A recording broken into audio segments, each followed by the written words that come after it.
회의 중에 갑자기 날카로운 피드백이 날아옵니다. 순간 머릿속이 하얘지고 심장이 빨라지고 얼굴이 달아오릅니다. 자리로 돌아와서도 그 말이 머릿속에서 계속 맴돌죠. 내가 뭘 잘못한 거지? 나만 이렇게 예민한 건가? 그런데 같은 피드백을 받고도 담담하게 넘기는 사람이 있습니다. 그 사람이 당신보다 강한 게 아닙니다. 머리가 더 좋은 것도 아닙니다. 다른 건 딱 하나, 보는 방식이 다른 겁니다. 이걸 메타인지라고 합니다. 오늘 이 영상을 끝까지 보시면 감정이 올라오는 바로 그 순간에 아, 지금 내 뇌가 이걸 만들고 있구나 라고 알아차리는 스위치 하나를 켤 수 있게 됩니다. 오늘은 최신 뇌과학 연구를 바탕으로 메타인지를 높이는 방법에 대해 이야기해 보려고 합니다. 총 3가지를 다룰 건데요. 첫 번째, 우리 뇌가 현실을 어떻게 왜곡하는지. 두 번째, 감정이라는 게 사실은 뇌가 매 순간 만들어내는 것이라는 놀라운 사실. 세 번째, 이걸 알고 나면 바로 실천할 수 있는 메타인지 훈련법 3가지. 특히 첫 번째 이야기를 듣고 나면 지금까지 사실이라고 믿어왔던 것들이 조금 다르게 보이기 시작할 겁니다. 끝까지 함께 해주세요. 한 가지 실험을 해볼까요? 어떤 사람의 얼굴 사진이 있습니다. 표정이 없는 무표정한 얼굴이에요. 이 사진을 두 그룹에게 보여줍니다. 한 그룹에게는 이 사람이 방금 승진 소식을 들었대요 라고 말해주고, 다른 그룹에게는 이 사람이 방금 해고 통보를 받았대요 라고 말해줍니다. 신기한 일이 벌어집니다. 똑같은 사진인데 승진 이야기를 들은 그룹은 기뻐 보인다고 답하고, 해고 이야기를 들은 그룹은 슬퍼 보인다고 답합니다. 사진은 하나인데 해석이 2개가 되는 거죠. 우리 뇌는 눈으로 들어온 정보를 있는 그대로 처리하지 않습니다. 반드시 의미를 덧입힙니다. 뇌과학에서는 이걸 사회적 현실이라고 부르는데요. 쉽게 말하면 물리적으로 존재하는 현실과 우리가 머릿속에서 이해한 현실은 다르다는 겁니다. 영화를 떠올려 보면 이해가 쉽습니다. 반전이 있는 영화 있잖아요. 처음 볼 때는 아무것도 눈치채지 못합니다. 그런데 결말을 알고 나서 다시 보면 완전히 다른 영화가 됩니다. 아, 이 장면이 복선이었구나. 이 대사가 그런 뜻이었구나. 똑같은 장면인데 내가 가진 정보가 달라지니까 전혀 다른 것이 보이기 시작합니다. 마술도 마찬가지입니다. 트릭을 모를 때는 정말 마법처럼 보이죠? 그런데 비밀이 밝혀지면 아, 이렇게 간단한 거였어? 라면서 마술사의 손동작이 전부 보이기 시작합니다. 물리적으로 달라진 건 아무것도 없어요. 달라진 건 오직 내 뇌가 가진 정보, 즉 해석의 틀뿐입니다. 이게 왜 중요하냐면요. 우리가 일상에서 겪는 감정적 고통의 상당 부분이 사실은 현실 그 자체가 아니라 뇌가 만들어낸 해석에서 오기 때문입니다. 상사가 회의 중에 한마디 던졌습니다. 이 기획안 좀 아쉽네요. 이 한마디를 듣고 어떤 사람은 아, 나는 역시 부족해 라고 해석합니다. 다른 사람은 피드백이니까 수정하면 되지 라고 해석합니다. 또 다른 사람은 저 사람 오늘 기분이 안 좋나 보다 라고 해석합니다. 같은 현실, 3가지 해석, 그리고 각각의 해석이 만들어내는 감정은 완전히 다릅니다. 자책, 담담함, 무관심. 현실이 감정을 만드는 게 아니라 해석이 감정을 만듭니다. 그러면 자연스럽게 이런 질문이 떠오릅니다. 그 해석은 대체 어디서 오는 걸까? 많은 분들이 이렇게 생각하실 겁니다. 뇌 어딘가에 분노 버튼, 슬픔 버튼 같은 게 있어서 특정 상황이 오면 그 버튼이 눌리는 거라고요. 그런데 최신 뇌과학은 완전히 다른 이야기를 합니다. 뇌 안에 분노라는 고정된 회로는 없습니다. 슬픔이라는 전용 시냅스도 없어요. 감정은 뇌에 저장된 것이 아니라 매 순간 여러 재료가 조합되면서 만들어지는 겁니다. 그 재료가 뭐냐면요. 크게 3가지입니다. 첫 번째, 신체 반응입니다. 심장이 빨라지는지 느려지는지, 기분이 쾌적한지 불쾌한지. 뇌과학에서는 이걸 각성도와 쾌불쾌라는 2 축으로 설명하는데요. 쉽게 말하면 몸이 지금 어떤 상태인지가 감정의 첫 번째 재료입니다. 두 번째, 기억입니다. 과거에 비슷한 상황에서 어떤 일이 있었는지 뇌가 빠르게 검색합니다. 전에도 이런 상황에서 혼났었지 라는 기억이 올라오면 지금의 신체 반응에 두려움이라는 라벨이 붙습니다. 세 번째, 언어입니다. 이게 인간만의 특별한 재료인데요. 동물도 신체 반응이 있고 기억도 있습니다. 하지만 인간은 언어가 있기 때문에 훨씬 더 복잡하고 세밀한 감정을 만들어낼 수 있습니다. 억울하다, 서운하다, 허탈하다, 이런 미묘한 차이를 구분할 수 있는 건 언어 덕분이에요. 이 3가지, 신체 반응, 기억, 언어가 0.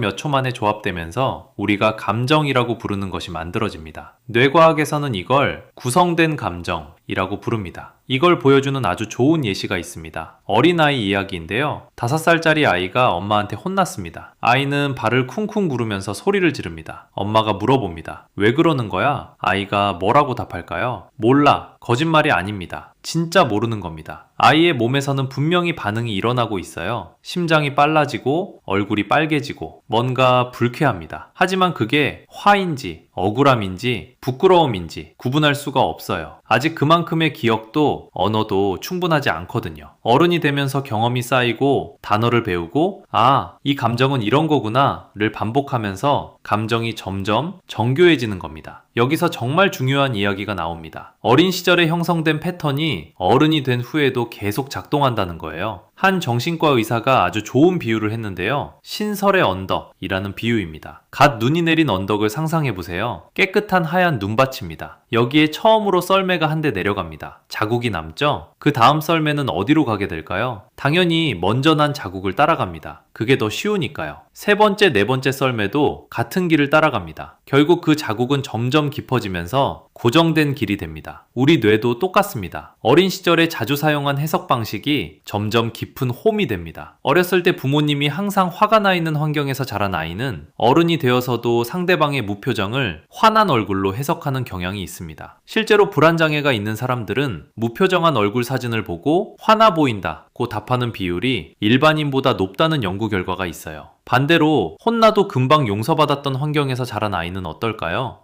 지적받았으니 고치면 되지. 잘하면 칭찬도 받겠지? 라고 생각합니다. 같은 눈밭이지만 처음 난 자국의 방향이 다른 거예요. 여기서 한 가지 희소식이 있습니다. 눈밭에 새로운 길을 낼 수 있다는 겁니다. 기존에 깊은 홈이 있더라도 의식적으로 다른 길을 선택하면 그 새로운 길도 점점 깊어집니다. 이게 바로 메타인지의 핵심입니다. 그러면 구체적으로 어떻게 새로운 길을 낼 수 있을까요? 첫 번째, 지금 이 영상을 보고 있는 것 자체가 이미 시작입니다. 뜬금없는 소리처럼 들릴 수 있는데 진짜입니다. 뇌가 현실을 재구성한다. 감정은 매 순간 만들어진다. 이런 사실을 아는 것 자체가 메타인지의 첫 번째 단계거든요. 이런 적 없으세요? 누군가한테 속았다는 걸 알게 된 순간 갑자기 모든 게 다르게 보이기 시작하는 거.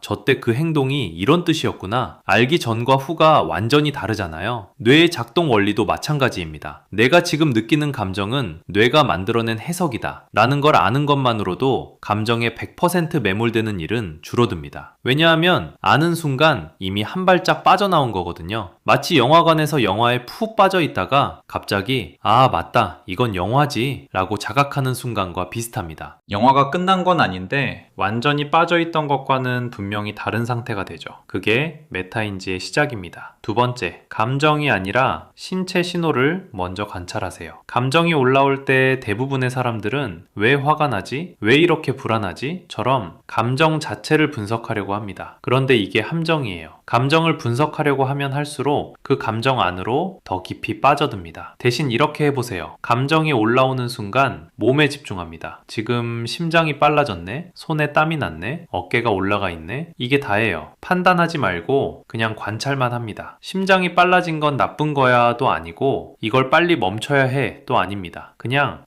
심장이 빨라졌구나. 이게 왜 효과적이냐면요. 아까 말씀드렸죠. 감정의 첫 번째 재료가 신체 반응이라고. 그 재료를 관찰하는 순간 뇌가 자동으로 감정을 조립하는 프로세스에 한 박자 틈이 생깁니다. 자동 반응이 수동 모드로 전환되는 거예요. 스마트폰에 비유하면 이해가 쉽습니다. 앱이 자동으로 백그라운드에서 돌아가고 있었는데 작업 관리자를 열어서 이 앱이 돌아가고 있었구나를 확인하는 거랑 같습니다. 확인한다고 앱이 바로 꺼지는 건 아니지만 이제 끌지 말지를 선택할 수 있게 되죠. 세 번째, 해석의 선택지를 의식적으로 늘리세요. 이게 메타인지의 꽃입니다. 아까 신설의 언덕 이야기 기억나시죠? 깊이 파인 홈을 따라가는 게 기본 반응이라면 메타인지는 의식적으로 세기를 내는 겁니다. 방법은 간단합니다. 감정적으로 힘든 상황이 왔을 때 이 질문을 해보세요. 지금 나의 해석 말고 다른 해석은 뭐가 있을까? 예를 들어 볼게요. 친구가 카톡을 읽고 답장을 안 합니다. 자동 반응은 이렇습니다. 나한테 화났나? 내가 뭔가 잘못했나? 여기서 멈추고 다른 해석을 떠올려 봅니다. 바빠서 못 봤을 수도 있지. 답장할 내용을 고민하고 있을 수도 있지. 그냥 깜빡했을 수도 있지. 세 가지 다른 해석이 나왔습니다. 이 중에 뭐가 진짜인지는 아직 모릅니다. 하지만 중요한 건 화났나 라는 해석에 100% 매몰되지 않게 되었다는 거예요. 100이었던 불안이 25로 줄어드는 겁니다. 이걸 반복하면 놀라운 일이 벌어집니다. 처음에는 의식적으로 억지로 하는 느낌이에요. 다른 해석 뭐가 있지? 하면서 머리를 쥐어짜야 합니다. 그런데 한 달, 두 달 반복하다 보면 어느 순간부터 자동으로 됩니다. 감정이 올라오는 바로 그 순간 잠깐 이건 내 해석이지 사실이 아니야 라는 생각이 0.5초 만에 스치는 거예요. 새길이 깊어진 겁니다. 눈밭에 새로운 홈이 만들어진 거예요. 그리고 이 과정을 더 잘하기 위해서는 다양한 관점과 개념을 평소에 많이 접해두는 게 좋습니다. 책이든 영화든 다른 사람의 이야기든 해석의 재료가 풍부할수록 같은 상황에서 꺼내 쓸 수 있는 카드가 많아지거든요. 마치 외국어를 많이 알면 같은 감정도 더 섬세하게 표현할 수 있는 것처럼 관점의 어휘가 넓어지면 하나의 상황을 훨씬 다양하게 해석할 수 있습니다. 정리해 볼게요. 첫째, 우리 뇌는 현실을 있는 그대로 보지 않습니다. 반드시 의미를 덧입혀서 재구성합니다. 우리가 사실이라고 믿는 것의 상당 부분은 사실 뇌가 만들어낸 해석입니다. 둘째, 감정은 뇌에 고정된 것이 아닙니다. 신체 반응, 기억, 언어가 매 순간 조합되면서 만들어지는 겁니다. 불안한 게 아니라 뇌가 불안을 만들고 있는 겁니다. 셋째, 메타인지는 이 과정을 알아차리는 능력입니다. 뇌의 원리를 이해하고 신체 신호를 관찰하고 해석의 선택지를 늘리는 것. 이 세 가지로 눈밭에 새로운 길을 낼 수 있습니다. 오늘 밤 잠들기 전에 딱 하나만 해보세요. 오늘 하루 중에 감정이 올라왔던 순간 하나를 떠올리고 그때 나의 해석 말고 다른 해석을 세 가지만 적어보는 겁니다. 종이에 적어도 좋고 메모장에 적어도 좋습니다. 처음에는 어색할 겁니다. 진짜 이게 되나? 싶을 수도 있습니다. 그런데 한번 해보면 알게 됩니다. 적는 순간 이미 그 감정에서 한 발 빠져나와 있다는 걸. 이 영상이 도움이 되셨다면 구독과 좋아요 부탁드립니다. 여러분의 메타인지가 오늘보다 내일 조금 더 높아지기를 응원합니다.